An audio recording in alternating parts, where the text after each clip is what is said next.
خوب اچھی طرح سمجھو، بار بار یہ مسئلہ میں بیان کر چکا ہوں. دیکھو ڈاکٹر اسرار رحمت اللہ علیہ کی جو پیش گوئیاں ہیں، یہ پیش گوئیاں ایک اندازہ ہوتی ہیں، صحیح بھی ہو سکتی ہیں، غلط بھی ہو سکتی ہیں. ان پر ایسے ایمان مت لے کے آؤ جیسے ہم قرآن و سنت پہ ایمان لاتے ہیں. میں بھی ایک اندازے سے بات کر سکتا ہوں کہ یہ ہو جائے گا، یہ ہو جائے گا، لیکن وہ نہیں ہوتا. بعض دفعہ ہو بھی جاتا ہے، بعض دفعہ نہیں بھی ہوتا.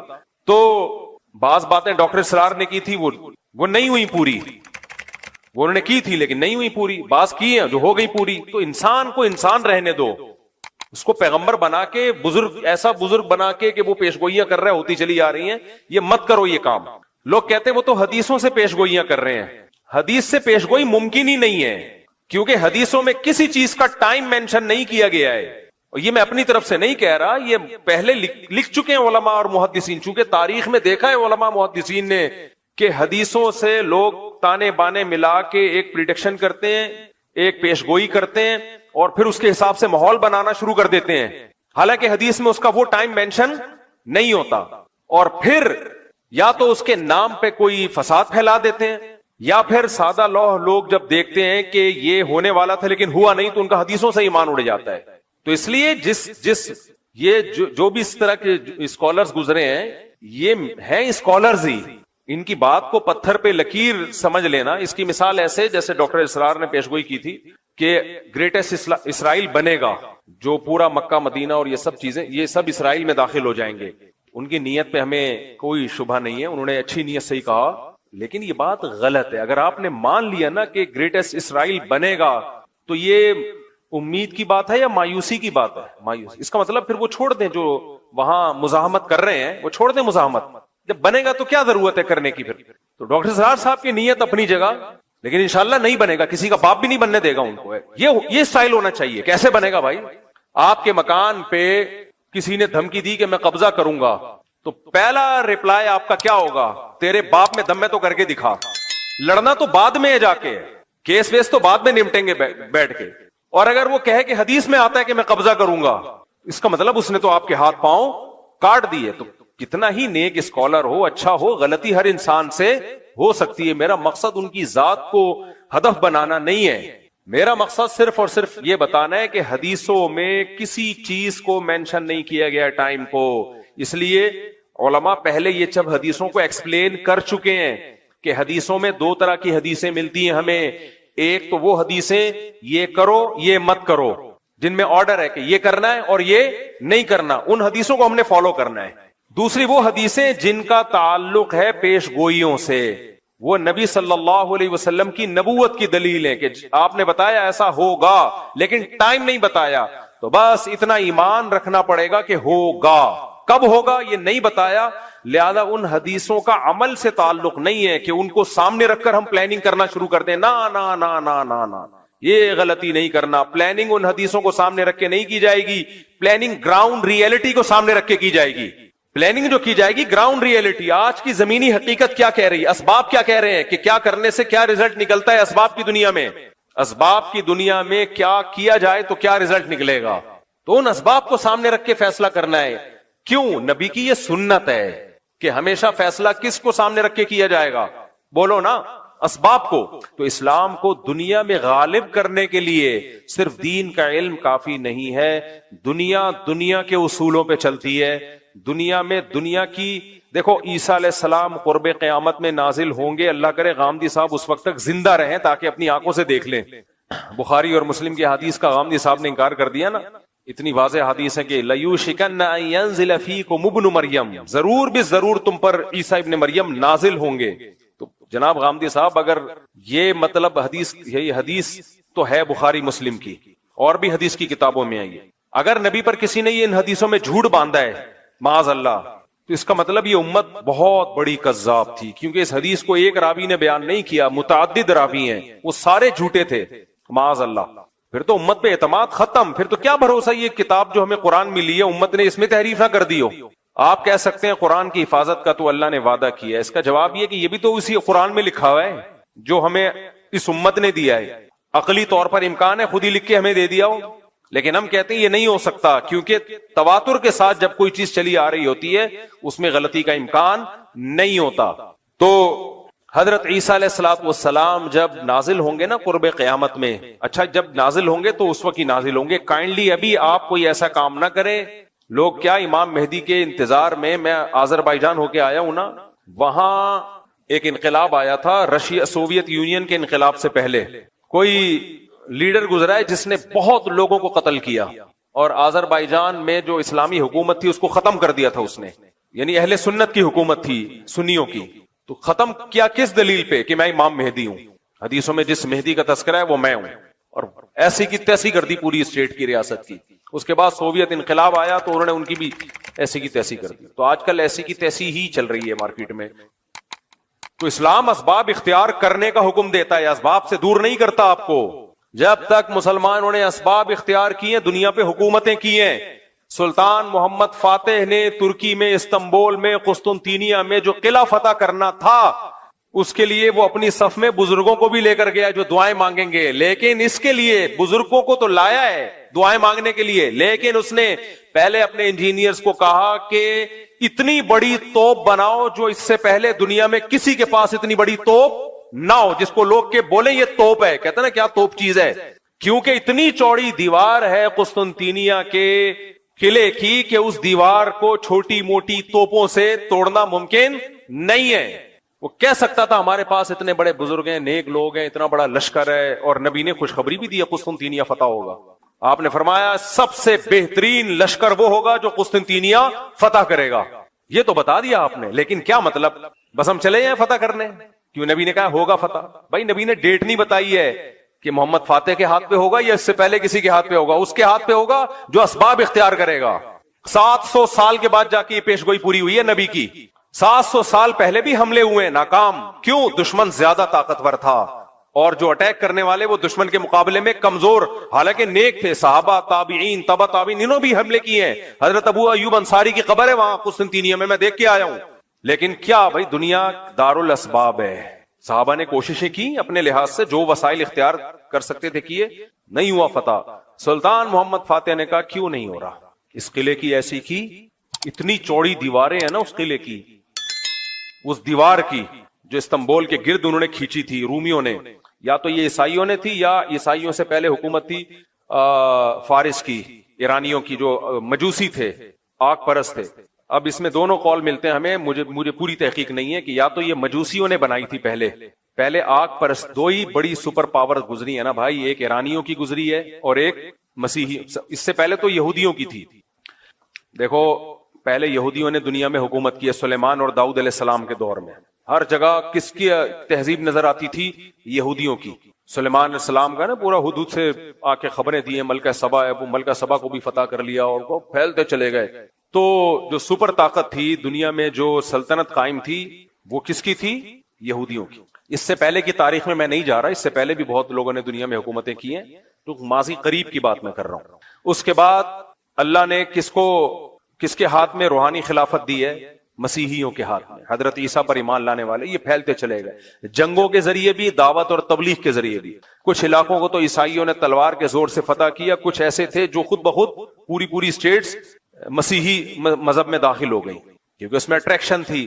لیکن یہ جو مجوسیوں کی حکومت تھی، آگ کی پوجا کرنے والے ایران کی طرف تھے، یہ ان کی اپنی ایک الگ ریاست تھی، بہت بڑی اسٹیٹ تھی ان لوگوں کی بھی.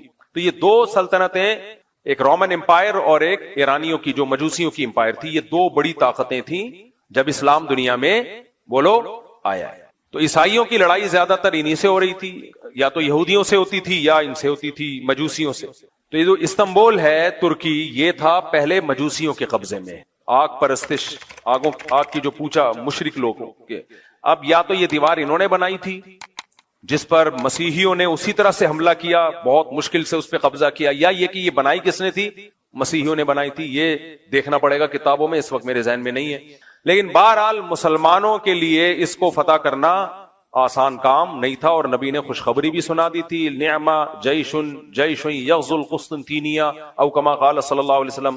کیا ہی بہترین لشکر ہے جو قسطنطینیہ کو فتح کرے گا، اور کیا ہی بہترین ہے وہ شخص جو، وہ امیر جو اس کو فتح کرے گا. 700 سال کوششیں ہوئی ہیں اس کو فتح کرنے کی، نہیں ہو پا رہا تھا. کیوں؟ اس لیول کے اسباب نہیں تھے جو انہوں نے اپنے ڈیفنس کے لیے رکھے ہوئے تھے. حالانکہ اٹیک کرنے والے، حملہ کرنے والے میرے اور آپ جیسے نہیں تھے، بڑے اللہ والے، بڑے نیک لوگ تھے، بڑے بزرگ لوگ تھے وہ. لیکن نہیں بھائی، دنیا دار الاسباب ہے. انہوں نے ڈیفنس کا سسٹم اتنا مضبوط کیا ہوا تھا، جس کی دیواریں اتنی چوڑی کہ اس پہ گدا گاڑیاں چل سکیں، بیل گاڑیاں چل سکیں، اتنی چوڑی دیواریں. ان دیواروں پہ آپ اس زمانے کے گولے مارو گے تو کیا ہوا، ایسا لگتا تھا جیسے کسی نے خارش کی ہے، کھجایا ہے تھوڑا سا دیوار کو. اس کو کیسے فتح کریں؟ پھر دو سمندروں کے بیچ میں ایک نہر ہے جو یورپ کے ترکی کو اور ایشیا کے ترکی کو الگ کرتا ہے. تو اس سمندر کو بھی کراس کرنا تھا، وہ بھی ممکن نہیں تھا. اور اس سمندر تک کشتیاں پہنچانا ممکن نہیں تھا، اس پانی تک کشتیاں پہنچانا ممکن نہیں تھا. کشتیاں سمندر کے راستے سے لے کر آئیں تو دشمن کا قبضہ تھا اس پہ. اور کشتیوں کو بائی روڈ لے جانا، اتنی بڑی تعداد میں سمندری جہاز جیسی کشتیوں کو بائی روڈ لے جانا ممکن نہیں تھا. تو سلطان محمد فاتح نے دو خاندانی کام کیے. بولا سب سے پہلے تو ایک اتنی بڑی توپ بناؤ کہ جس کو لوگ کہیں یہ کیا ہے، کیا توپ بنائیے، کیا توپ بنائی. یہ اسباب اختیار کیے اس نے. اور دوسرا، کھوپڑی استعمال کرو. جب تک ہم وہ جو دو سمندروں کو ملانے والی پٹی ہے پانی کی، اس میں کشتیاں نہیں اتاریں گے، اور اتارے بھی چپکے سے، دشمن کو پتا نہ چلے، تو اس وقت تک ہمارے لیے اس کو فتح کرنا ممکن نہیں. مشورہ ہوا کہ ایک ہی آپشن ہے ہمارے پاس. توپیں تو بنانا کوئی مشکل نہیں ہے، انجینئرز نے بنا لی بڑی بڑی توپیں، آج بھی رکھی ہوئی ہیں ترکی کے میوزیم میں آپ جائیں. تو سب سے بڑا مسئلہ یہ ہے کہ خشکی کو پار کر کے پانی میں کشتیاں کیسے اتاری جائیں، جہاں مجاہدین کو بٹھا کے شہر کے اندر بھیجا جائے تاکہ وہ پیچھے سے بھی اٹیک کریں. دو بڑے چیلنج تھے. نمبر 1 کشتیاں وہاں تک پہنچانا، نمبر 2 چپکے سے پہنچانا، کیونکہ دشمن دیکھ لے گا، وہ مارے گا. میں اور آپ ہوتے ہم کہتے لا الہ الا انت سبحانک انی کنت من الظالمین، 10 لاکھ دفعہ اس کا ورد ہوگا. ہاں آؤ بیٹھو سارے، یا اللہ فتح کرا دے، یا اللہ ہم تیرے گناہگار بندے ہیں اور ابھی تک گناہگار ہی ہیں کیونکہ اسباب اختیار کر نہیں رہے. پھر ہم جاتے، شف سرکار بھی ہمارے پاس ہوتا، ہم کہتے ادھر منہ کر کے جتنی تیرے پاس پھونکے آج ساری نکال دے یار. گورنمنٹ سے کہتے پھونک کے اسپیشل سلنڈر لے کر آؤ اور شف سرکار کے لگا دو تاکہ ہوا اندر جائے اور سرکار کے زمانے مبارک سے باہر نکلتی رہے ہوائیں. وظیفے کا خدا نہ خواستہ میں مذاق نہیں اڑا رہا. لا الہ الا انت سبحانک انی کنت من الظالمین، یہ بہت کارآمد دعا ہے. اس دعا کی برکت سے یونس علیہ السلام مچھلی کے پیٹ سے نکلے ہیں. مصیبتوں میں یہ دعائیں مانگنی چاہیے، یہ وظیفہ پڑھ سکتے ہیں، پڑھنا چاہیے، لیکن پہلے کام تو پورا کرو بھائی. پیناڈول رکھی ہوئی ہے، بخار میں یوں یوں جھوم رہا ہے. ابے یہ 2 گولی کھاتے ہوئے تجھے تکلیف ہو رہی ہے، موت آ رہی ہے، کھا لے، پھر فاتحہ پڑھ کے پھونک بھی لگا دینا. وہ کھا نہیں رہی ہے اور سارا زور کس پہ ہے؟ پھونکوں پہ ہے. تو مسلمان کا سارا زور اس وقت پتہ ہے کس پر ہے؟ اسباب کی نفی پر. اس میں مذہبی طبقے کی بھی میجورٹی مبتلا ہو چکی ہے. ہمارے فرمایا کرتے تھے، یہ مفتی رشید احمد صاحب رحمہ اللہ کی جان کو جب خطرہ ہوا تو گارڈ رکھے حضرت نے، بڑے زبردست گارڈ رکھے تھے حضرت نے نا. اور حضرت کے شاگرد چونکہ مخلص تھے، انہوں نے کہا کہ ہم آپ کو بغیر گارڈ کے چھوڑیں گے نہیں. آج کل شاگردی مروا دیتے ہیں کہ حضرت آپ کا تو اللہ سے تعلق اتنا زبردست ہے، آپ کو تو کسی کا باپ بھی نہیں بم سے اڑا سکتا. پہلے ہمارے سینے پہ گولی آئے گی پھر آپ کی آئے گی. آ تو گئی نا، بھلے تیرے کے بعد ہی آئی لیکن آ تو گئی نا حضرت جی کے. تو حضرت نے تو کم رکھے تھے گارڈ. حضرت کے شاگرد چونکہ حضرت سے محبت کرتے تھے، انہوں نے کہا یہ اتنے کافی نہیں ہے. حضرت فرمایا کافی ہے. فرمایا نہیں، اس کو بڑھائیں گے. آپ کی سیکیورٹی آپ نہیں ہے، ہمارے ہاتھ. جب محبت ہوتی ہے نا انسان کو، آپ کو ابا سے محبت ہے، آپ کو پتا ہے کہ ابا کا بی پی ہائی ہوا ہے، یہ گولی کھائیں گے تو نارمل ہو جائیں گے. ابا کھا نہیں رہے تو آپ گن پوائنٹ پہ کھلاؤ گے ان کو گولی. اگر آپ کو محبت ہوگی، نہیں ہوگی تو آپ بولو گے چلو ابا کا مرنے کا پروگرام ہے. تو دیکھو اسلام میں زبردستی نہیں ہے، کسی چیز میں زبردستی نہیں ہے. نہیں بھائی، جس سے محبت ہوتی ہے آدمی کہتے ہیں اس کو بچاؤ. تو ہمارے حضرت کے شاگرد تھے، چونکہ وہ حضرت سے مخلص تھے. انہی دنوں میں مولانا یوسف الجھانوی شہید رحمۃ اللہ علیہ کو بھی بڑے خطرات تھے. تو وہ بےچارے کہیں بغیر گارڈ کے نکلے. کسی نے کنپٹی پہ اتنے بڑے عالم، اتنے بڑے بزرگ، کیسا روحانی نورانی چہرہ، ایسے پرہیزگار. ہم نے ان سے جب بھی ملاقات کی ہے، کہتے ہیں نا کچھ لوگ نیک لوگ ہوتے ہیں جن کو دیکھ کے اللہ یاد آ جائے، وہ ان لوگوں میں سے تھے. اور علم کا سمندر، کیسے آرام سے بےچارے کہیں باہر نکلے، کسی آرام سے کسی نے گولی ماری اور نکل لی. ہمارے حضرت کو اتنا غصہ آیا، حضرت نے فرمایا کہ ان کا قتل ان کے مریدوں کے ذمے ہے. حضرت تو جوش میں آ کے نا دیکھتے نہیں تھے. اتنا وہ شکر ہے اس وقت میڈیا نہیں تھا. فرمایا ان کے قاتل ان کے مرید ہیں. اتنا غصہ، وہ مریدوں نے قتل نہیں کیا تھا بیچارے. مطلب حضرت کا یہ تھا کہ جب ملک کی حالات بھی آپ کو معلوم ہے تو آپ نے زبردستی سیکیورٹی کیوں نہیں دی ان کو؟ اگر وہ نہیں بھی لے رہے تو آپ کو اگر ان سے محبت تھی تو آپ نے زبردستی ان کی سیکیورٹی دینی چاہیے تھی.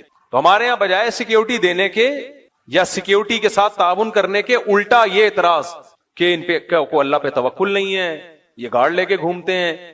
تو اس موقع پہ ہمارے حضرت نے فرمایا کہ جو ان کے مریدین ہیں نا ان سے بولو اپنی دکانوں پہ تالے ڈالنا چھوڑ دو، رات کو دکانیں بغیر تالے کے چھوڑ کے چلے جایا کرو، آیت الکرسی پڑھا کرو اور پھونک مار کے جایا کرو، ٹھیک ہے نا، تالا والا نہ لگاؤ. کہ اپنی دکانوں پہ جس میں انسان نہیں ہے پیسہ پڑا ہوا ہے، پیسہ بھی کیا ہوگا، کچھ بسکٹ کے ڈبے رکھے ہوئے ہوں گے، کچھ شیمپو کی بوتلیں رکھی ہوئی ہوں گی، اس پر اتنے موٹے موٹے تالے ڈالتے ہیں.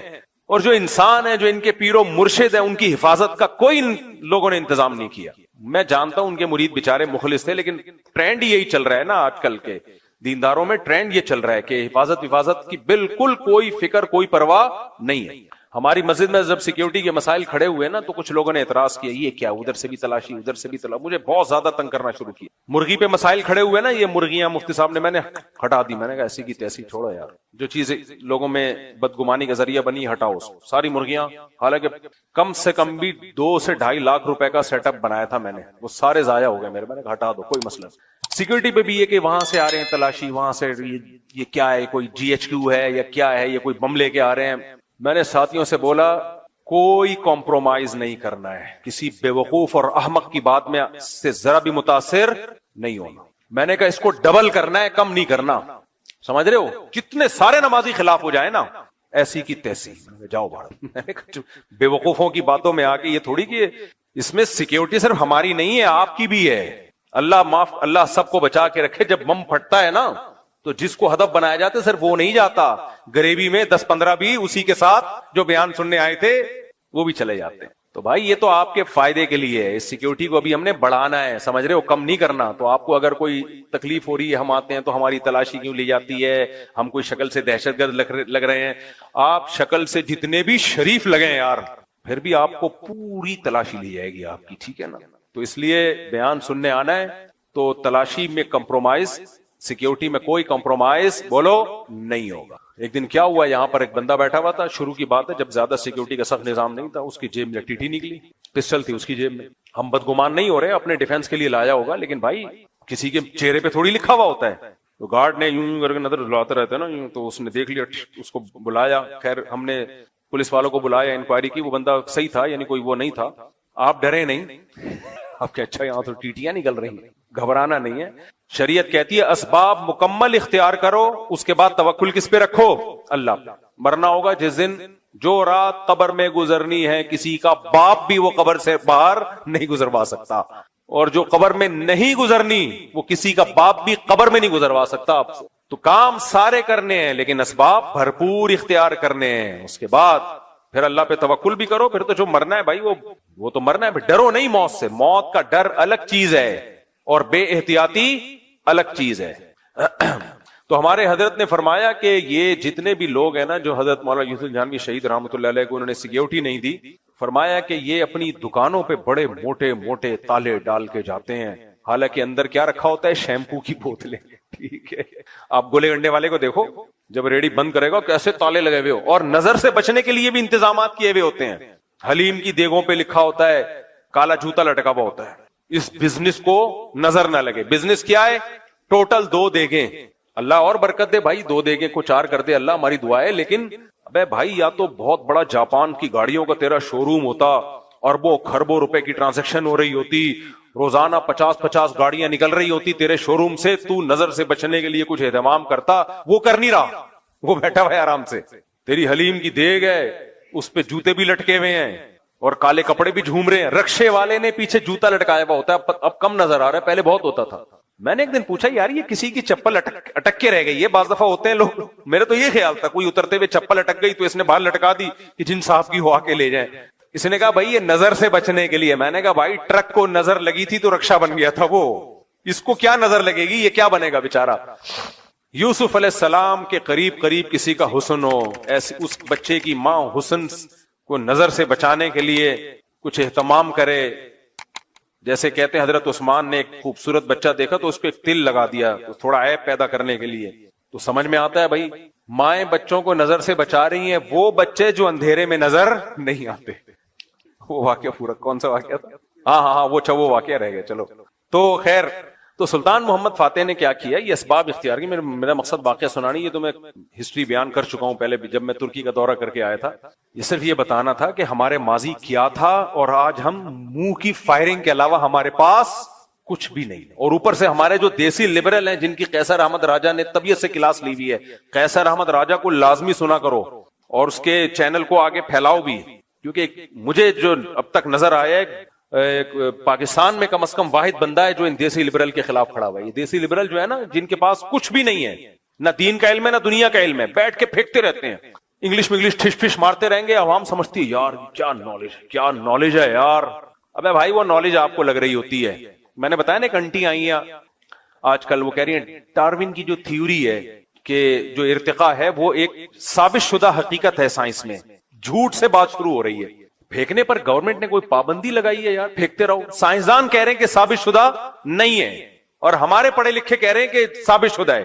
کوئی حکیم دوا بنا رہا ہے, اس کو خود اطمینان نہیں ہے کہ بھی ٹرائی کروں گا, اور اس کا جو منشی بیٹھا ہوا ہے وہ کہہ رہا ہے ایسی بہترین دوا ہے 100 بندوں پہ تجربہ ہو چکا ہے, تو اس سے بھی آگے نکلنے کی کوشش کر رہا ہے. تو یہ دیسی لبرل جو اس طرح کی تحقیق پیش کر رہے ہیں نا, خوب سمجھ لو ان کا مقصد تحقیق نہیں ہے.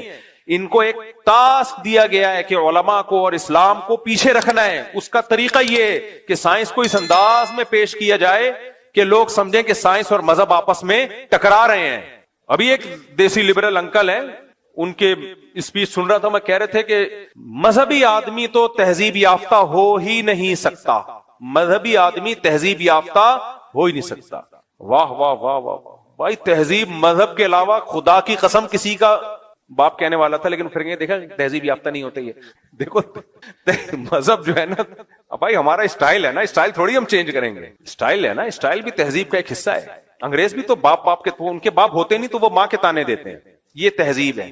جن کو یہ مہذب کہہ رہے ہیں نا, دیکھو میں اگر کہنے والا تھا کہ مذہب نہ ہو تو کسی کا باپ بھی تہذیب نہیں سکھا سکتا, یہ جملہ میں نے ادھورا چھوڑ دیا نا. اگر میں یہ جملہ بولتا کہتے دیکھو یہ مولویوں کی لینگویج ہے, کسی کا باپ بھی نہیں سکھا سکتا, کسی کا چاچا بھی نہیں سکھا سکتا, تو یہ گورے بہت مہذب ہیں, حالانکہ گوروں میں باپ ہوتا ہی نہیں ہے. ابے مجھے ایک بات بتاؤ, جس کا باپ ہو, جن کے ہاں باپ ہوتے ہوں لیکن زبان صاف نہ ہو, وہ بھی غیر تہذیب یافتہ ہے. میرے جیسے مہذب نہیں ہے, میرے جیسے دیسی ہیں وہ, لیکن باپ ہے. اور ان لوگوں کے ہاں باپ ہوتے ہیں, اور ایک اخلاق بہت ٹائٹ زبردست, لیکن ان لوگ کیا باپ ہی مارکیٹ سے کیا ہو گیا ہو, شارٹ, زنا سے بچے پیدا ہوتے ہوں. اس بچے کو کوئی مرد اون کرنے کے لیے تیار نہ ہو کہ میرا بیٹا ہے. ان کو کیا کہہ رہے ہیں, تہذیب یافتہ. آپ نے یہ سمجھ میں آ رہا ہے میں کیا کہنا چاہ رہا ہوں؟ او بھائی, ایک تہذیب کی شکل ہوتی ہے, nice to meet you, thank you, 3 piece suit tie, بغلے بھی کون جھانک رہا ہے جا کے, وہ بھی چھپی بھی ہیں, بس اوپر سے فٹ فاٹ. لیکن سوسائٹی میں زنا بھی ہے, بے انتہا نشہ ہے, نشے کے بغیر کوئی چل نہیں سکتا. اور نشہ نہ بھی ہو تو 15-20 کپ کافی پیے بغیر ان کا دماغ ہی کام نہیں کرتا. اتنے زیادہ ہائپر لوگ ہوں, ہر شخص نشہ کر رہا ہو. بہت سے ملکوں میں نشہ لیگل ہو, شراب تو لیگل ہے ہی ساری دنیا میں. اتنا زنا, اتنا زنا, اتنا زنا, پھر نسلیں روک لی ہوں کہ ان کو کھلانا پڑے گا کم بختوں کو. اس کو کہہ دیا تہذیب. اور مذہبی آدمی جو بیچارہ 2-4 کبھی الٹی سیدھی باتیں ممبر پہ بیٹھ کے, اسٹائل ٹھیک نہیں ہوتا, اس کا بات ٹھیک کر رہا ہوتا ہے, اس کو کہہ دیا یہ ہے ہمیں تہذیب سکھائیں گے. تکلف اور تہذیب میں زمین اور آسمان کا فرق ہے. آج جو دنیا میں سیاسی حالات ہیں, دنیا برائی کو اچھائی کہہ رہی ہے اور اچھائی کو برائی کہہ رہی ہے. ساری دنیا کو معلوم ہے کہ اس جنگ میں صحیح کون ہے اور غلط کون ہے. ساری دنیا کو 2 اور 2 4 کی طرح معلوم ہے یہ بات. لیکن دنیا کی وہ عظیم طاقتیں جو صبح و شام ہمیں تہذیب سکھاتی ہیں, ہمیں دہشت گرد کہتے ہیں, ہمیں دنیا کا امن خراب کرنے والا کہتے ہیں, بار بار ہمیں تانا دیتے ہیں کہ اسلام تلوار سے پھیلا ہے, بار بار ہمیں دہشت گرد. اور چیکنگ کتنی ہوتی ہے, جو کوئی پاکستانی یا کوئی مسلمان جاتا ہے ان کنٹریز میں, کتنی زیادہ چیکنگ ہوتی ہے. آپ 40-50 سالوں کی تاریخ اٹھا کے دیکھو, آپ کو پتا چلے گا کہ یہ بڑی طاقتیں کیسے دنیا کی آنکھوں میں دھول جھونکنے کی کوشش کرتی ہیں. اتنا زبردست طریقے سے جھوٹ بولا جاتا ہے, اتنا زبردست, اور ایسا پروپیگنڈا کیا جاتا ہے کہ لوگ اس جھوٹ کو سچ سمجھنا شروع کر دیتے ہیں. مجھے اکثر ایک بات یاد آتی ہے جو میں اکثر اپنے بیانات میں بھی کہتا رہتا ہوں کہ اللہ تعالیٰ نے جو قیامت بنائی ہے نا آخرت، بہت سے لوگ قیامت کے منکر ہیں نا، وہ کہتے ہیں مر کے مٹی ہو کے ختم ہو جاتے ہیں. سوال پیدا ہوتا ہے کہ دنیا میں اتنا کچھ غلط ہو رہا ہے کہ اگر اللہ نے انسانوں کو مار کے مٹی کر کے ختم کرنا تھا اور حساب و کتاب کا کوئی دن نہیں ہے، پھر معاذ اللہ سے بڑا دنیا میں کوئی ظالم نہیں ہے. پھر سب سے بڑا الزام اس خدا پہ ہے جس نے اس کائنات کو بنایا کہ اللہ دنیا میں مظلوموں کو پوچھنے والا کوئی نہیں ہے، تو آخرت میں بھی اگر حساب نہیں ہے تو پھر اللہ میں اور آج کی بڑی طاقتوں میں ظالم حکمرانوں میں فرق کیا ہو گیا؟ بتاؤ دنیا میں پورا حساب ہوتا ہے کیا؟ بولو بھائی، ہوتا ہے کیا دنیا میں پورا حساب؟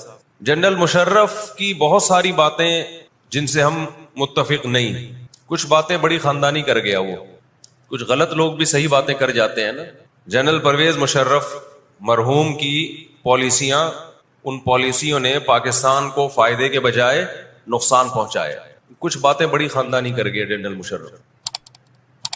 جب امریکہ نے دباؤ ڈالا نا کہ آپ اڈے دو اور ہم نے افغانستان پہ حملہ کرنا ہے، جنرل مشرف کی چاہت نہیں تھی اڈے دینا.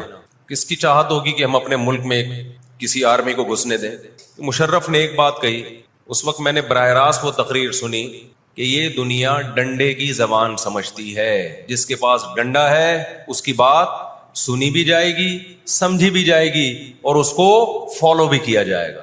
یعنی اس نے بزبان حال کہہ دیا کہ ڈنڈا آپ کے پاس ہوگا، پاور ہوگی، طاقت ہوگی، تو پھر آپ جو کہو گے وہ صحیح ہے، باقی سب کیا ہے؟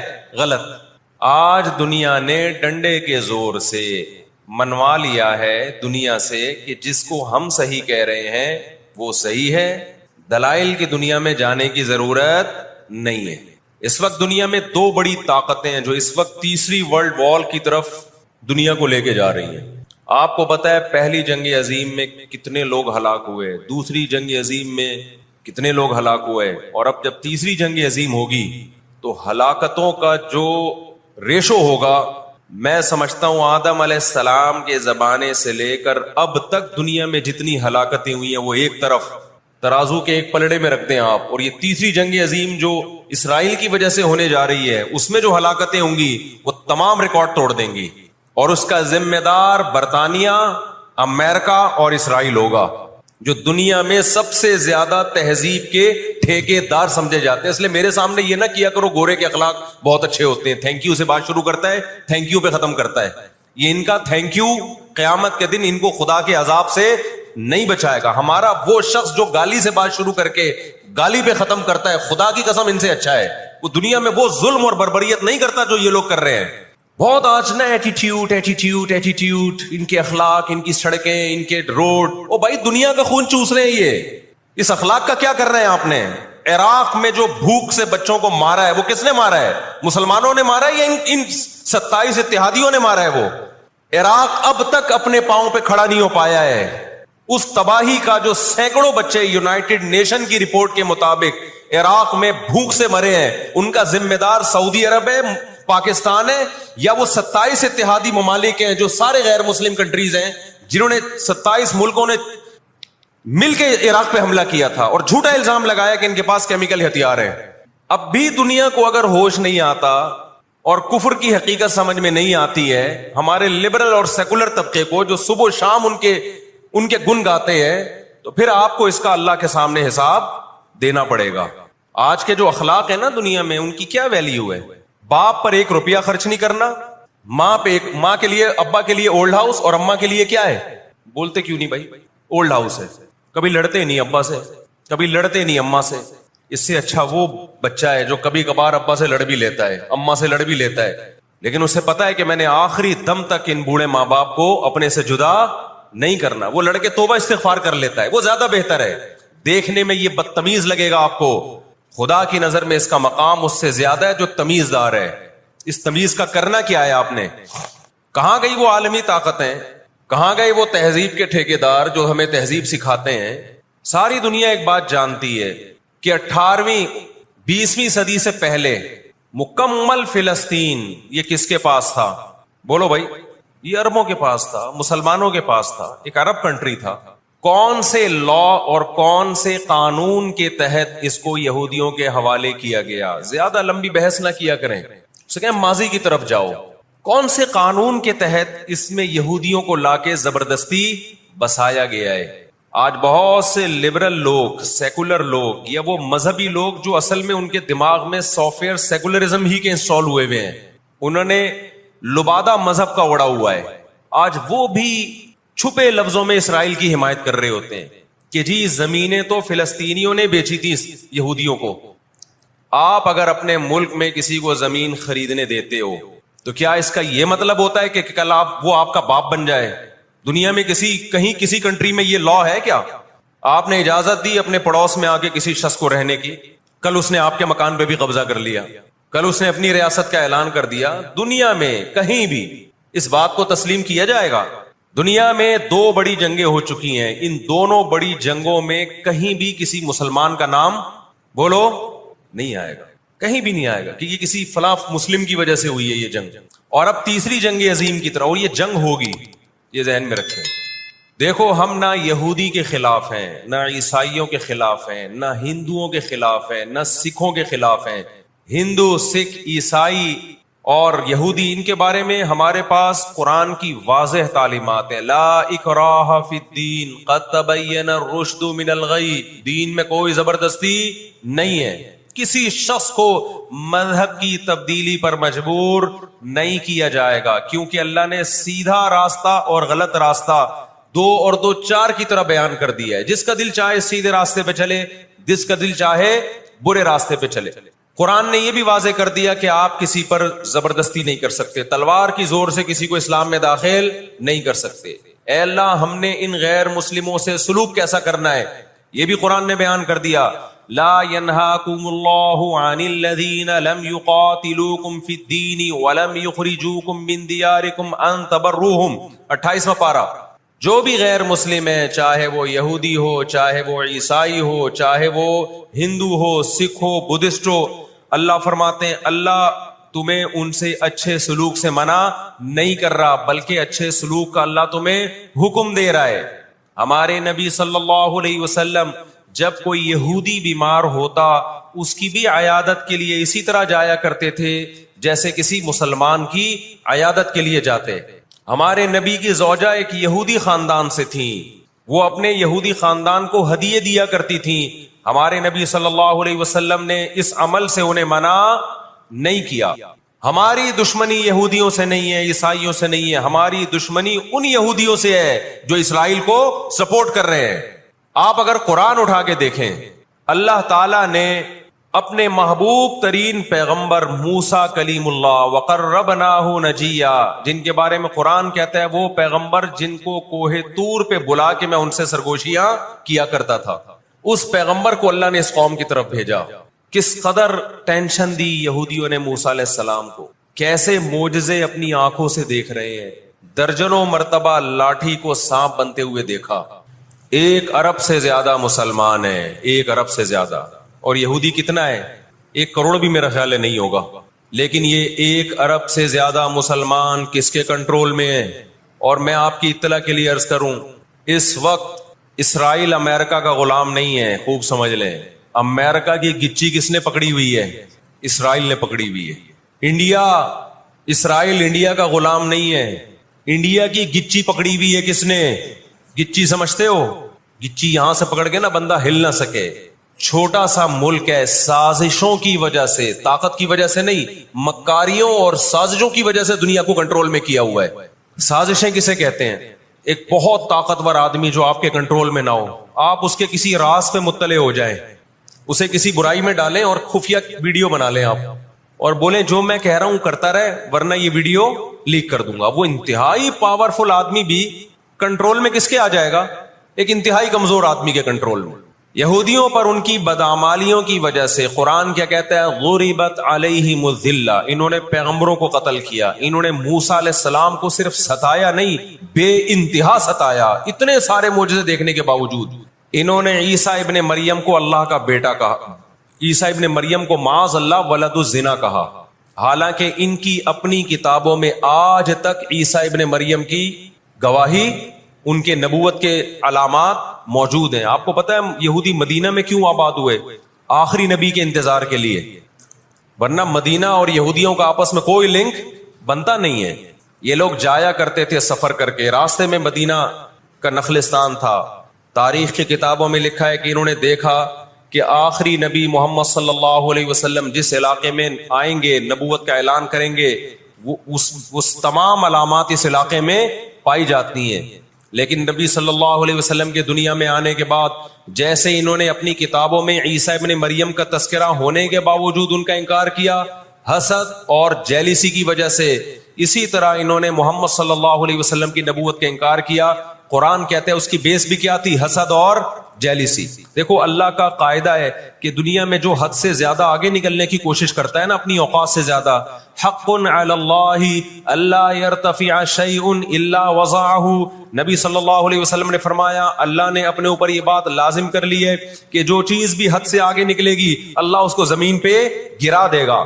آج بھی آپ نے دیکھا ہوگا نا، بہت سے لوگ ہر وقت میں کرتے کرتے تکبر سے دماغ خراب ہونے لگتا ہے. اللہ کی قدرت حرکت میں آتی اور اللہ ایک ہی دفعہ میں نیچے پٹکتے ہیں اس کو. نبی صلی اللہ علیہ وسلم نے فرمایا اللہ تعالیٰ کہتے ہیں الکبریاء ردائی، تکبر میری چادر ہے، جو مجھ سے اس چادر میں شرکت کی اور الجھنے کی کوشش کرے گا میں اس کو رسوا کر دوں گا. یہی 100% یہ معاملہ اللہ نے یہودیوں کے ساتھ کیا ہے. یہ لاڈلی قوم تھی، اللہ نے ان میں بہت سارے پیغمبر بھیجے، موسیٰ کلیم اللہ بھیجے جنہوں نے ان کو فرعون کے تسلط سے آزاد کرایا. اتنے سارے معجزے دیکھنے کے بعد جب ان کو حکم ہوا اللہ کی راہ میں جہاد کرو تو انہوں نے کیا کہا؟ اذهب انت وربك فقاتلا انا هاهنا قاعدون. اے موسیٰ تو اور تیرا رب جا کے لڑ، ہم یہیں بیٹھ کے تماشا دیکھ رہے ہیں. اللہ نے کیا کیا ہے؟ ابراہیم علیہ السلام کے جو دو بیٹے تھے نا، ایک اسماعیل اور ایک اسحاق، تو اللہ نے نبوت کہاں شفٹ کر دی؟ اسماعیل علیہ السلام کی اولاد، کہ اب جو آخری پیغمبر آئے گا وہ اسحاق علیہ السلام کی اولاد میں نہیں ہوگا، وہ بنی اسرائیل میں سے نہیں ہوگا. اسرائیل یعقوب علیہ السلام کا لقب ہے. یعقوب علیہ السلام کی اولاد میں نہیں ہوگا. وہ کس کی اولاد میں ہوگا؟ اسماعیل علیہ السلام. ان کے اندر دو بیماریاں، ایک حسد کہ فلاں کو نعمت کیوں مل رہی ہے، اور ایک دنیا سے محبت. قرآن کہتا ہے یود احدہم لو یعمر الف سنہ، ان میں سے ہر شخص چاہتا ہے کہ کم سے کم اس کی عمر کتنی ہونی چاہیے؟ 1000 سال. اور مسلمان دنیا سے محبت نہیں کرتا.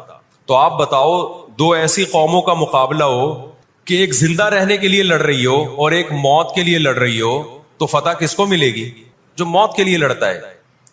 پہلے حضرت عیسیٰ علیہ السلام کا انکار کیا، اللہ نے عیسیٰ علیہ السلام کو ماں کی گود میں زبان دی کہ میں ولد الزنا نہیں ہوں. انہوں نے وہ معجزے اپنی آنکھوں سے دیکھے، مگر کیوں نہیں مانا؟ اس لیے کہ اپنی چودراہٹ جا رہی تھی. جب مذہبی چودراہٹ انسان میں آتی ہے نا، وہ بہت خطرناک ہوتی ہے، کیونکہ مذہب میں عزت بہت ملتی ہے. ہم نے بڑے بڑے علماء سے سنا تبلیغ میں عالم کے لیے 1 سال رکھا ہوا ہے، غیر عالم کے لیے نہیں رکھا ہوا. میں جب اپنے شیخ سے بیعت ہوا تو مجھے انہوں نے بہت سارے معمولات بتا دیے کہ یہ ذکر اتنے لمبے چوڑے.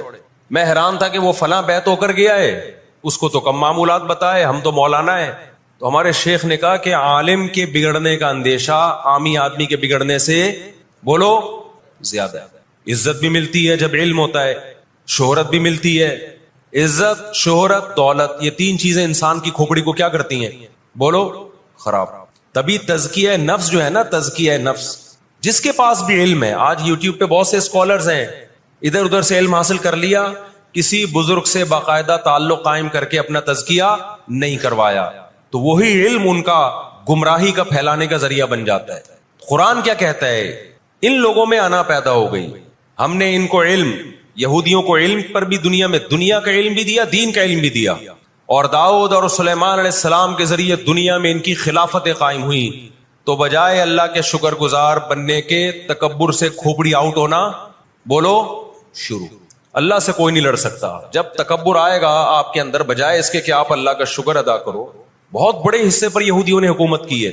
ایسے ایسے پیغمبر اللہ نے یہودیوں کو دیے جو نہ عیسائیوں کے حصے میں آئے نہ مسلمانوں کے حصے، یعنی کثرت کے اعتبار سے اتنے زیادہ. ہمیں اللہ نے سید الانبیاء دی ہے محمد صلی اللہ علیہ وسلم, ہم پر سب سے زیادہ احسان ہے. لیکن کثرت کو دیکھا جائے تو جتنے کثرت سے پیغمبر یہودیوں کے پاس آئے, اتنی کثرت سے پیغمبر کسی اور قوم کے پاس نہیں آئے. پھر اللہ نے داؤد اور سلیمان علیہ السلام کے ذریعے ان کو بڑی بڑی حکومتیں دی, بیت المقدس ان کا مرکز بنا. لیکن اللہ کا شکر گزار بننے کے بجائے تکبر سے کھوپڑی آؤٹ ہونا شروع ہو گئی. اللہ نے ان سے نظام حکومت لے کے کس کے حوالے کر دیا؟ بیت المقدس کا عیسائیوں کے حوالے کر دیا. عیسائی بہت تھوڑے تھے, لیکن اللہ نے ان تھوڑوں کو ان طاقتوروں سے لڑوایا اور اللہ نے ان کو مغلوب کیا. ان کے ہاتھ سے بیت المقدس نکلا اور اس کے بعد سے اب تک ان کے ہاتھ میں بیت المقدس نہیں آیا. مسلمانوں کے پاس آ گیا, ان کو نہیں دیا اللہ نے. 18ویں صدی کے شروع میں, 17ویں صدی کے اینڈ میں, سن 1900 کی بات کر رہا ہوں میں, 1901 1902 کی, اس سے بھی کچھ ٹائم پہلے, یہ دنیا میں بکھرے ہوئے تھے. دنیا میں کسی کو ان سے دشمنی نہیں, لیکن دنیا میں جہاں بھی گئے کبھی ایسا نہیں ہوا کہ انہوں نے سازشیں ترک نہ کی ہوں. ہٹلر جو تھا نا دوسری جنگ عظیم میں تو جرمنی گیا ہوں نا, میں نے وہ قبرستان بھی دکھایا تھا یہودیوں کا. ہٹلر نے یہودیوں پہ بہت زیادہ ظلم کیا, جو بالکل غلط کیا. ہم اس ظلم کو کبھی بھی حوصلہ افزائی نہیں کرتے, دیگوں میں اٹھا کے زندہ ڈال دیا کرتا تھا. ہم اس عمل میں ہٹلر کی بالکل بھی حوصلہ افزائی نہیں کرتے, اس عمل کو اپریشیٹ نہیں کرتے. لیکن اس نے ایک تاریخی الفاظ کہے تھے, اسے پتا تھا دنیا مجھے برا کہے گی بعد میں, کہ لاکھوں یہودی مار دیے میں نے. اس نے کہا میں چاہتا تھا سب کو قتل کر دیتا, ایک بھی زندہ نہ چھوڑتا, لیکن کچھ میں زندہ چھوڑ کے جا رہا ہوں تاکہ دنیا جب مجھے یاد کرے گی نا کہ یہودی ظالم تھا, تو دنیا کو پتا چلے گا کہ میں نے ان کو قتل کیوں کیا. کچھ چھوڑ کے جا رہا ہوں, یہ چین سے نہیں بیٹھیں گے, دیکھنا کرتے کیا ہیں یہ. آج ہٹلر زندہ ہوتا, ہٹلر اگر آج زندہ ہوتا, دنیا کہتی کہ تو بندہ ٹھیک نہیں تھا لیکن بات ٹھیک کر کے گیا ہے. جیسے مشرف بندہ ٹھیک نہیں تھا لیکن بات, اس نے کہا نا دنیا کس کی زبان مانتی ہے؟ ڈنڈے کی. بات ٹھیک کر کے گیا ہے. اور میں آپ لوگوں کو بھی کہتا ہوں, آپ کا گھر بھی ایک چھوٹی سی ریاست ہے. گھر میں آپ کا روب ہوگا تو صحیح چلے گا گھر. روب نہیں ہے تو بھی دماغ سے نکال دو کہ میں محبت اور امن شانتی کے ساتھ, گھر صحیح چلے گا. امن شانتی سے ہی چلتا ہے گھر. روب کا ہونا بھی کیا ہے, اس کے بغیر نہیں ہوتا گزارا. سمجھتے ہو کہ نہیں؟ تو اللہ نے آدمی کو آدمی اس لیے بنایا ہے کہ اس کا تھوڑا روب رہے گھر کے اندر. روب ختم تو گھر سے بڑی مصیبت پھر کوئی نہیں ہے. دنیا بھی اسی اصول پہ چلتی ہے. تو 17ویں صدی کے آخر میں ان کو خیال ہوا کہ ہم اتنے سکون سے بیٹھے ہوئے ہیں, اب تک دنیا میں کچھ الٹا پلٹا ہوا کیوں نہیں ہے. ان کو خیال ہوا یہودیوں کو.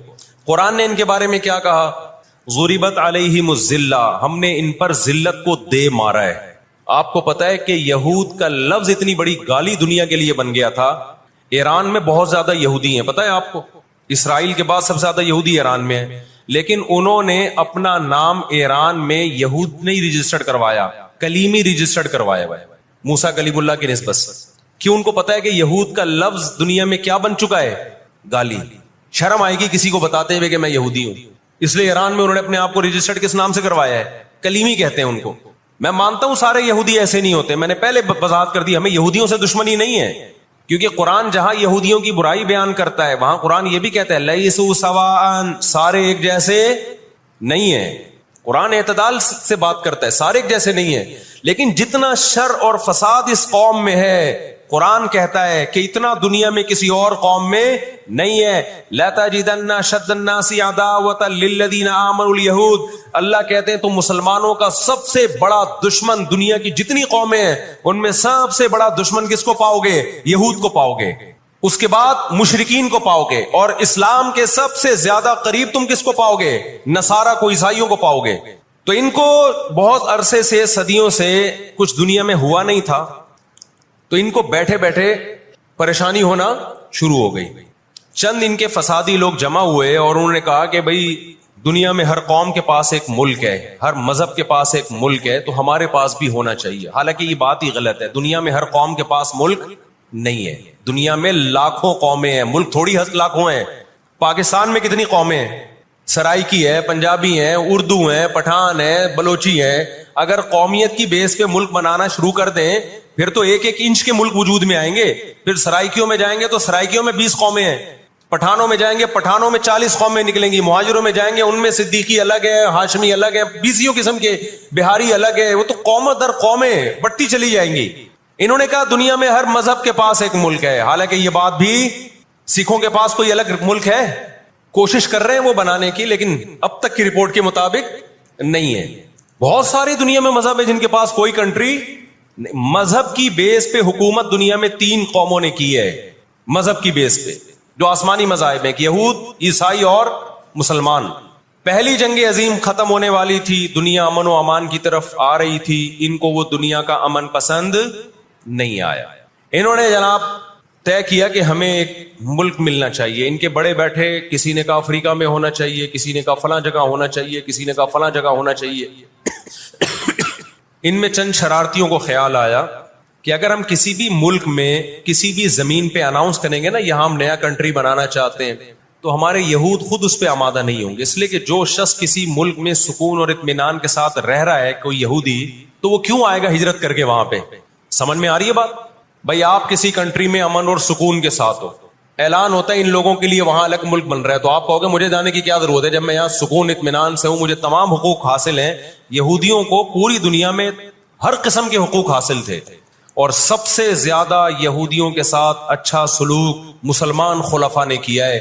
یہودی خود اس کے معترف ہیں کہ مسلمانوں کی اور ہماری جنگیں وہ بنو قریظہ اور بنو نذیر کے بعد, وہ جو مدینہ کے دور میں اس کے بعد کبھی بھی نہیں ہوئی ہیں. مسلمانوں کی لڑائیاں یا تو اہل فارس سے ہوئی ہیں, ایران جو پہلے کا ایران تھا, یا عیسائیوں سے ہوئی ہیں, یہودیوں سے جھڑپیں نہیں ہوئی ہیں. تو ان کو خیال ہوا بیٹھے بیٹھے کہ ہمیں الگ ریاست چاہیے. مختلف جگہوں کا سلیکشن ہوا, سب ریجیکٹ ہو گیا. تو صہیونیوں کو خیال آیا کہ اگر ہم بیت المقدس کا نعرہ لگاتے ہیں کہ ہمیں بیت المقدس دوبارہ چاہیے, یہ ہمارے آباء و اجداد کا وطن ہے, تو الگ ریاست کا منجن بہترین طریقے سے بک سکتا ہے. مذہبی لوگ جہاں لوگوں کو صحیح گائیڈ کرتے ہیں, خوب سمجھ لو مذہب کے نام کا منجن بھی مذہب میں ہی بکتا ہے. آج بھی ایسا ہو رہا ہے. بہت سی مذہبی تحریکیں لیبل کس کا لگا رہی ہوتی ہیں؟ اسلام میں بھی ایسا ہی ہے. جہاں اسلام میں آپ کو اچھی تحریکیں ملیں گی, وہاں ایسی تحریکیں بھی ملیں گی کہ لیبل کس کا لگایا جا رہا ہوتا ہے؟ مذہب کا, اور مقصد اس کے پیچھے دنیاوی مفاد ہوتے ہیں. اس کو سمجھنے کی ضرورت ہے. ہمارے یہاں جہاں بھی نعرہ لگ جائے نا مذہب کا, تو لوگ سارے گدھے گھوڑوں کی طرح اکٹھے ہو جاتے ہیں. یہ نہیں دیکھتے کہ اس کے پیچھے اس کے مقاصد کیا ہیں. تو نعرہ یہ لگایا گیا, اللہ کرے میں جلدی سے مختصر ہسٹری سمیٹ دوں پھر آپ کے سامنے بات رکھوں. نعرہ یہ لگایا گیا کہ چونکہ بیت المقدس ہمارا تھا, یعقوب علیہ السلام, یوسف علیہ السلام, موسیٰ علیہ السلام اور جتنے پیغمبر گزرے, یحییٰ علیہ السلام, زکریا علیہ السلام, ان سب کا مرکز کون سی جگہ ہے؟ ارض مقدس فلسطین. تو فلسطین کے نام پہ پوری دنیا سے یہودیوں کو فلسطین میں جمع کرنا ہمارے لیے پاسبل ہے.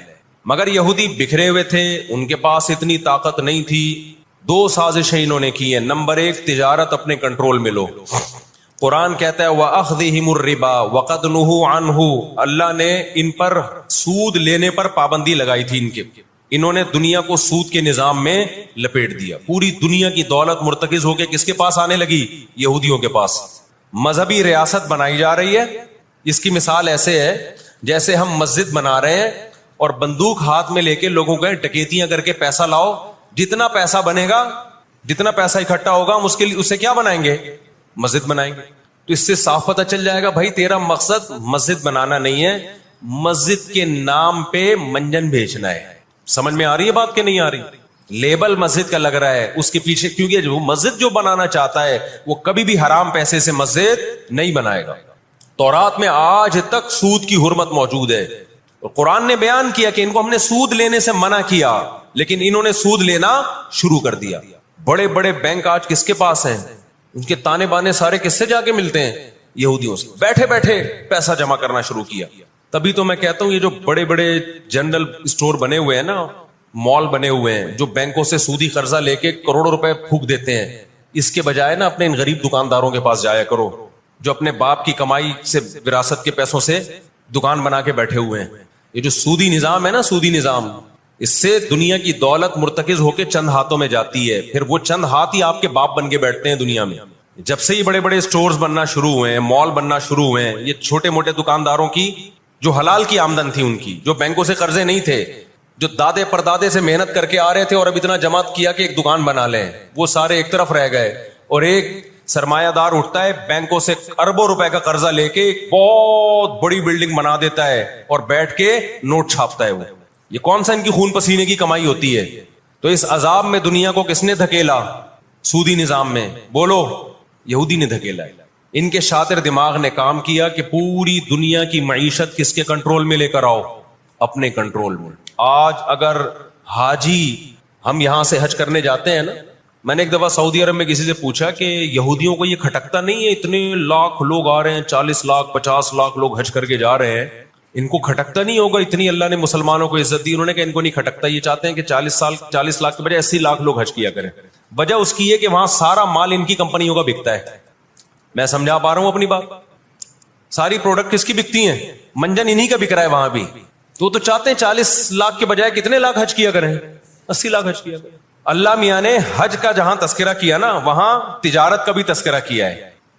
لیس علیکم جناح ان تبتغوا فضلا من ربکم. مسلمان جب حج کرنے جاتے تھے تو تجارت بھی کرتے تھے, کیونکہ پوری دنیا سے مسلمان آ رہے ہیں.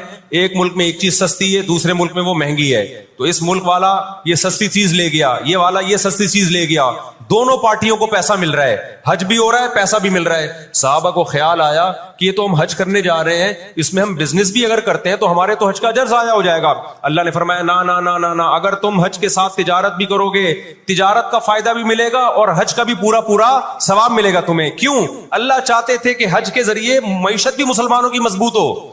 اللہ تھوڑی مسلمانوں کو کمزور دیکھنا چاہتے ہیں. آج حج مسلمان کر رہا ہے, گناہ بھی معاف کروا کے آ رہا ہے, فائدہ کس کو ہو رہا ہے؟ یہودی کو ہو رہا ہے. میں نے وہاں سعودی عرب میں کسی بڑے سے پوچھا, میں نے کہا یار آپ مسلمانوں کی پروڈکٹ یہاں کیوں نہیں بیچتے؟ انہوں نے کہا ایک دفعہ ہم نے پاکستان سے مرغی منگوائی تھی, چکن پاکستان سے منگوائی تھی تاکہ بلا شک و شبہ حلال ہو, ان سب کو پتا ہو کہ حلال ہے. ایک دفعہ بھیجی, اس کے بعد 2 نمبری کی ان لوگوں نے, تو سعودیہ نے بین کر دیا. آپ کے جتنے مسالے ہیں نا, میں نام نہیں لے رہا کمپنیوں کے, ایک ایک کا نام لے کے بتاتا. میں ابھی مسقط ایک ہفتہ رہا ہوں, میں نے وہاں دبا کے بد پرہیزی کی ہے. لڈو بھی کھائے, مٹھائیاں بھی کھائیں, بریانیاں بھی پھوڑی, ایک دفعہ پیٹ خراب نہیں ہوا. جرمنی گیا, پھوڑ پھاڑ کے آیا, پیٹ خراب نہیں ہوا. سعودی عرب گیا, پھوڑ پھاڑ کے آیا, پیٹ خراب نہیں ہوا. یہاں آیا ہوں, کھچڑی کھا کے پیٹ خراب ہو جاتا ہے. پتہ نہیں کیا کھلا رہے ہیں یار ہمیں. مسقط میں نے پوچھا یار یہاں پیٹ نہیں خراب ہو رہا؟ انہوں نے کہا یہاں آپ کے مسالوں پر پابندی ہے, پاکستان سے مسالوں پر یہاں کیا ہے؟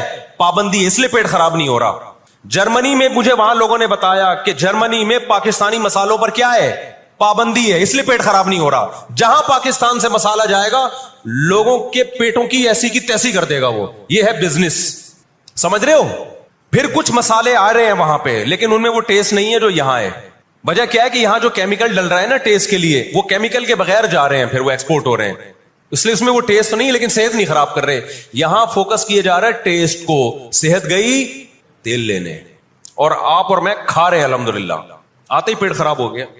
خیر, تو یہود نے کس کو, اب دیکھو یہود نے بڑی ایمانداری سے بزنس کیا کہ ہم ایسی پروڈکٹ مارکیٹ میں بیچیں گے جو ایک نمبر ہوگی, اور بہت ساری سازشیں بھی کی, ایسی سازشیں ہوئی ہیں. انہوں نے دیکھا کہ جو مسلمان کمپنی بہت زیادہ آگے بڑھ رہی ہے نا, آپ کو یاد ہے پولکا کمپنی, ایک پولکا کے ہم آئس کریم میں کھایا کرتے تھے بچپن میں, عیدی ملتی تھی. ایسی بڑی بڑی کمپنیوں کو جب دیکھا نا ترقی کر رہی ہیں, منہ مانگی قیمت دے کے خرید کے بند کر دیا کہ ایک دفعہ انویسٹ کر دو, اچھا خاصا لگا دو پیسہ, لیکن ان کو آگے نہیں بڑھنے دو.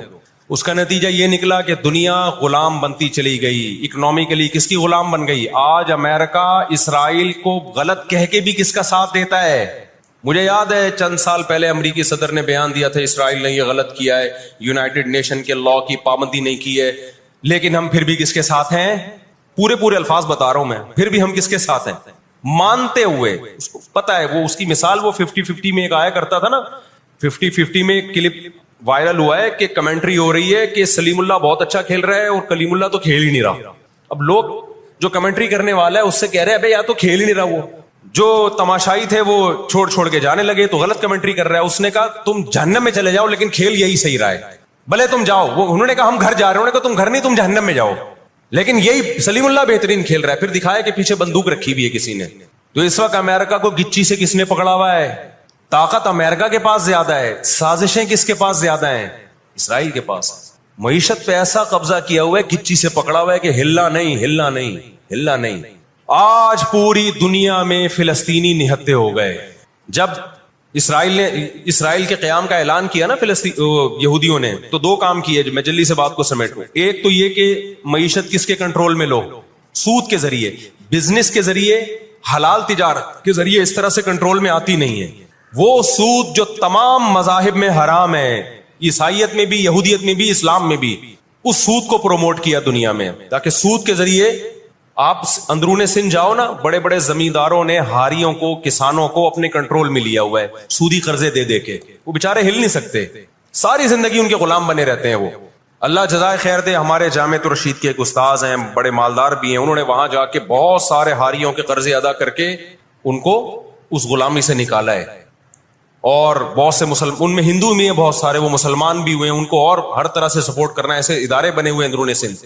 تو ایک کام تو یہ کیا کہ معیشت اپنے کنٹرول میں. دوسرا کام کیا کیا کہ ان کو پتا تھا کہ جب تک بڑی طاقتیں ہمارے ساتھ نہیں ہوں گی اس وقت تک ہم اسرائیل کا قیام وجود میں نہیں لا سکتے. اس کے لیے سب سے زیادہ اسلام دشمنی میں برطانیہ کے ساتھ ایگریمنٹ ہوا. اور آپ حیران ہوں گے, برطانیہ کی اسمبلی میں جب یہ قانون پاس ہوا, قرارداد پاس ہوئی ہے کہ ہم نے فلسطینیوں کو, اسرائیلیوں کو, یہودیوں کو فلسطین میں جا کے آباد کرنا ہے, تو آپ حیران ہوں گے کہ اس میں اس کی سب سے زیادہ مخالفت اسمبلی میں موجود ایک شخص نے کی جو یہودی تھا. اس نے ایک آواز اٹھائی کہ اگر ہم نے ایسا کیا تو اب تک 1000 سال سے زیادہ عرصہ ہو گیا ہماری مسلمانوں سے کبھی لڑائی نہیں ہوئی ہے, اگر ہم نے ایسا کیا تو پوری مسلم دنیا ہمارے اگینسٹ ہو جائے گی اور دنیا ایک نہ ختم ہونے والی جنگ میں آپ دنیا کو جھونک دو گے. وہ یہودی تھا, اس نے اس پالیسی کے خلاف آواز اٹھائی, مگر برطانیہ کو اس سے کوئی سروکار نہیں تھا. اس کا کیا جا رہا ہے بھائی اس میں نے بتایا نا, یہ دنیا کے بڑے بڑے جو تہذیب سکھاتے ہیں نا ہمیں, ان کی تہذیب بس یہی ہوتی ہے کہ روڈ ایسے پار کرنا ہے آپ نے, اور لال بتی پہ آپ نے رک جانا ہے, ٹیکس آپ نے ٹائم پہ ادا کرنا ہے. یہ چھوٹی موٹی, ایک مسجد سے چپل چرانے والا چور ہوتا ہے نا, پٹتا وہی ہے. کبھی بڑے اسمگلر کو دیکھا آپ نے, کیا ہو گیا بھائی, گھنٹی بجا کے بھاگنے والا بچہ پکڑا بھی جاتا ہے, پٹتا بھی ہے. مسجد سے چپل چرانے والا پٹتا بھی ہے. لیکن کچھ چور ایسے ہوتے ہیں 3 پیس سوٹ اور ٹائی میں, بڑا زبردست بریف کیس ان کے پاس, اس میں پورا اسمگلنگ کا پیسہ ہوتا ہے, لاکھوں لوگوں کی جان اس میں خون بہا ہوتا ہے, اس کا پیسہ ہوتا ہے, عزتوں کے سودے ہوتے ہیں. تو یہ بڑی بڑی طاقتیں اس طرح کرتی ہیں. اور کمال کی بات ہے, راحت اندھوری کے ایک شعر ہے نا, کہ مجھے شعر تو یاد نہیں رہا, اس کا مفہوم یاد رہ گیا ہے, کہ ہمارے قاتلوں کو کہاں ڈھونڈتے پھرو گے. ایک شاعر نے تو کہا ہے کہ اپنی معشوقہ کو, کہ ہمارے قاتلوں کا, یعنی ہماری قاتل تو آپ ہو, آپ کی محبت میں ہم مرے ہیں. اس نے کہا کہ ہمارے قاتلوں کو کہاں ڈھونڈتے پھرو گے. وہ کیا ہے کہ ہمیں قتل کا الزام ہم ہی پر رکھ دو, ہم ہی پر الزام ڈال دو, یعنی مقتول ہی پہ الزام ڈال دو کہ یہی قاتل ہے. آج دنیا میں سب سے زیادہ دہشت گردی کا شکار مسلمان ہو رہا ہے, کشمیر میں بھی. اور میں کشمیر کے بارے میں نیوز چینل کی رپورٹ پیش نہیں کر رہا, میں دنیا میں جاتا ہوں, مقبوضہ کشمیر کے مسلمانوں سے بھی ملتا ہوں. نام ان کے ہائی لائٹ نہیں کیے جا سکتے, ان کی ویڈیو نہیں ڈالی جا سکتی, ورنہ انڈیا ان کو تنگ کرے گا. مقبوضہ کشمیر میں کوئی ایک مسلمان ایسا نہیں ہے جو انڈین گورنمنٹ سے خوش ہو. ابھی مسقط میں ایک خاتون ملی مقبوضہ کشمیر سے, مجھے تو لوگ پہچان لیتے ہیں, کہنے لگے مفتی صاحب خدا کا واسطہ آپ آواز اٹھائیں, ہم پر بہت ظلم کر رہا ہے انڈیا, بہت مار رہا ہے ہمیں کشمیر میں, بتاؤ دنیا آواز اٹھا رہی ہے اس پہ, کیونکہ مسلمان کا خون بہ رہا ہے.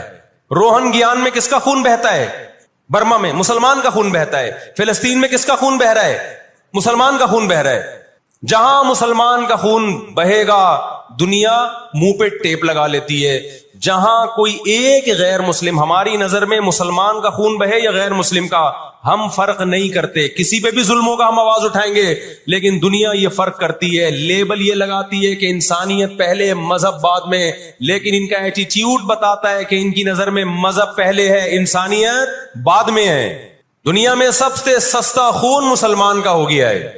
تو 2 کام کیے, نمبر 1 اکنامکلی مضبوط کرنا ہے, سود کے ذریعے, تجارت کے ذریعے نہیں, سودی تجارت کے ذریعے. اس کے بعد کیا کیا, برطانیہ سے معاہدہ ہوتا ہے, اور چند سالوں میں 1917 میں برطانیہ نے اعلان کیا کہ بھئی ہم پوری دنیا سے یہودیوں کو لا کے کہاں آباد کریں گے, فلسطین میں. اس وقت مکمل فلسطین کس کا تھا, عربوں کا تھا, وہ مسلمانوں کا تھا. چند سال میں 33% یہودی اسرائیل میں آ کے, فلسطین میں آ کے آباد ہو گئے, اور وہ وہاں گڑبڑ شروع کر دی انہوں نے. نہتے فلسطینیوں کو مارنا، قتل کرنا، ان کی زمینوں پہ قبضہ کرنا. فلسطینیوں نے آواز اٹھائی اور غیرت مند لوگ ہیں وہ، انہوں نے کہا لن نترک شبرا للذل، ہم ایک بالش بھی نہیں دیں گے. جب تک سلطان عبد الحمید تھا نا خلیفہ مسلمانوں کا، اس نے یہودیوں سے کہا تھا کہ شاپر میں مٹی اٹھا کے بھی لے جانے نہیں دوں گا فلسطین کی. سمجھتے ہو؟ دیکھو مسلم حکومت چاہے کیسی نالائق ہو، خلافت چاہے کیسی نالائق ہو، اس کا وجود نہ ہونے سے بہرحال بہتر ہے. آج لوگ کہتے ہیں ترک بدعتی تھے.